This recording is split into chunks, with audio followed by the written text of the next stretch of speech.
הסיפור שלי הוא סיפור עצוב עם סוף טוב. נולדתי בקרקוב בפולין, למשפחת הורוביץ. התחלתי את החיים בצורה הכי דוחה שזה אפשרי. 1 לספטמבר 39. מלחמת עולם פורצת. העולם מתהפך לחלוטין. הייתי בכיתה ג', כמובן שסגרו בתי ספר, וזו השכלתי האמיתית היחידה. ואנחנו מתחילים להיות תחת שלטון גרמני.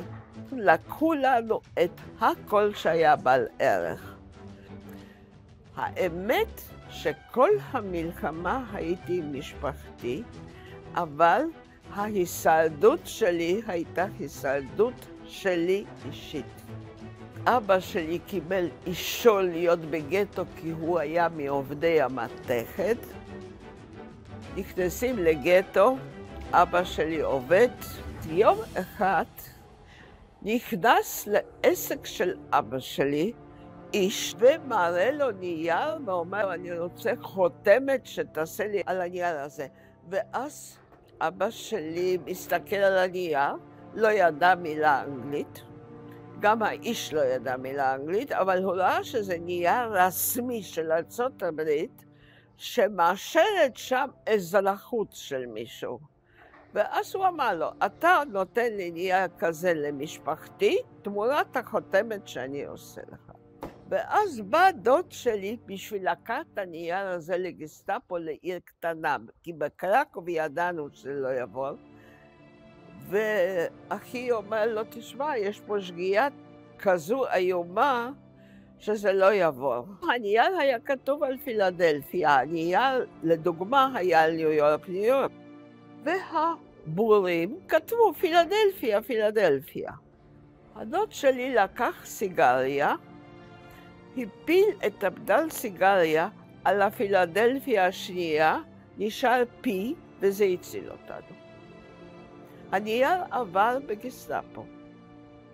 אמא שלי הצילה אותנו כמה פעמים בגטו. הייתה אומרת לאבא שלי, אתה היום לא תצא לעבודה, דולה רשומה אצלך בתעודת הזהות, יבואו, אתה לא תהיה בבית, יקחו אותה כמובן. כששאלנו אותה, איך זה שידעת שתהיה אקציה?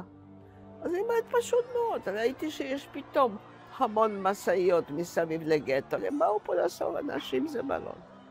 התחילו כבר שמועות שהולכים להשמיד את היהודים.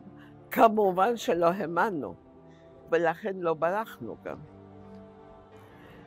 אבל לא הספקנו כלום, וסגרו את הגטו לחיסול הגטו. ואנחנו עומדים להרג במקום האיסוף, בפלאס גודי המפורסם, ואבא שלי עם הנייר, שזו הייתה פוטוקופיה, ניגש לקצין ואומר לו, תשמע, זה מה שקורה אצלכם עם אזרחים אמריקאים? והוא שולח אותו ואומר, לא להפריע לי, אבא שלי לא התייאש, ניגש לדרגה הגבוהה ביותר, הוא הכיר את הדרגות. הוא אומר לו, תשמע, יש פה אזרחים אמריקאים, מה אתם עושים איתנו? הוציאו אותנו. היינו 13 איש על הנייר הזה. יום אחד לוקחים אותנו ונוסעים דרך כל גרמניה, דווקא ברכבת מצוינת, ומגיעים לברגן בלזן, חשכו עינינו. כלבים וצעקות, ריטייל וגהנום. גם במחנה, אמא שלי הייתה חיל המורל של הצריף. הייתה יוצאת למקלחת והייתה חוזרת. שמעתי שיש מפלה של גרמנים בכל החזיתות, אוטוטוט העניין הולך לגמרי.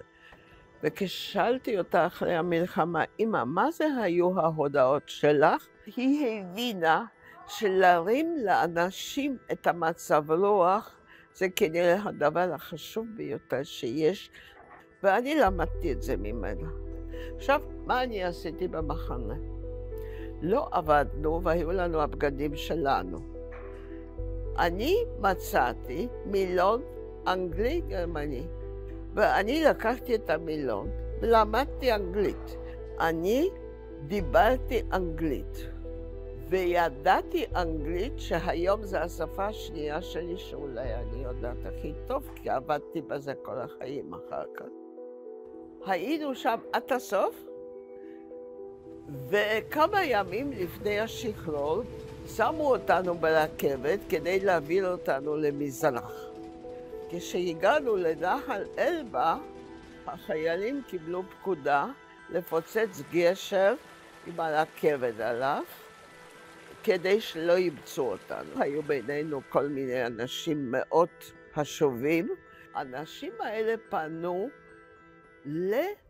לחיילים שהיו אחראים על הרכבת, ואמרו, אם אתם תצילו אותנו ולא תפוצצו את הגשר, אנחנו נעיד לטובתכם, אחרת ישר יראו בכם, אתם לא תצאו מהרכבת הזו חיים.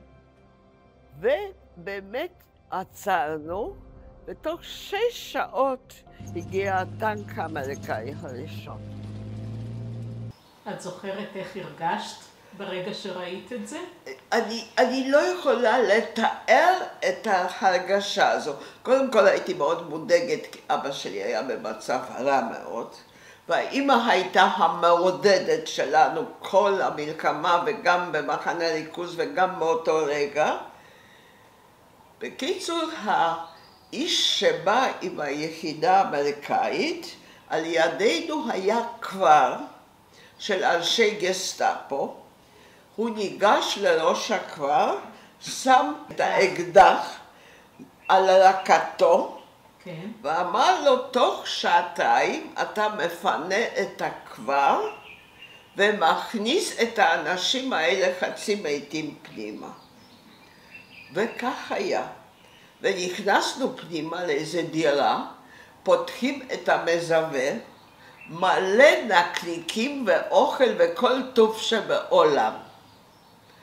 ואימא שלי בתושייה שלה, הצילה אותנו עוד פעם, סגרה את הדלת, הוציאה כיכר לחם, התחילה לחתוך אותו וסגרה על מפתח את המזווה. ואז איזה כמה מאות אנשים שהיו איתנו, לא יודעת, יש שם היום הבית קברות, מתו מהאוכל. כי פתאום התנפלו על נקניקים ועל בית ועל כל מיני דברים כאלה, ומתו... אחרי שנים של רעב. אחרי שנים של רעב, ומתו במקום, המון. זה היה נורא. מיד הקימו גם בית חולים שם, ואחי היה ישר המתורגמן, כי הוא היה היחידי שידע אנגלית. אז הוא היה ישר המתורגמן, ומשם לקחו אותנו לבלגיה, זהו. הגענו ארצה רק אחרי 3 שנים שהיינו בבלגיה, ואז התגייסתי לצבא. יפה מאוד. והיום יש לך משפחה בלי עין הרע? היום יש לי בת אחת, 3 נכדים, 7 נינים, ואנחנו משפחה מלוכדת ביותר.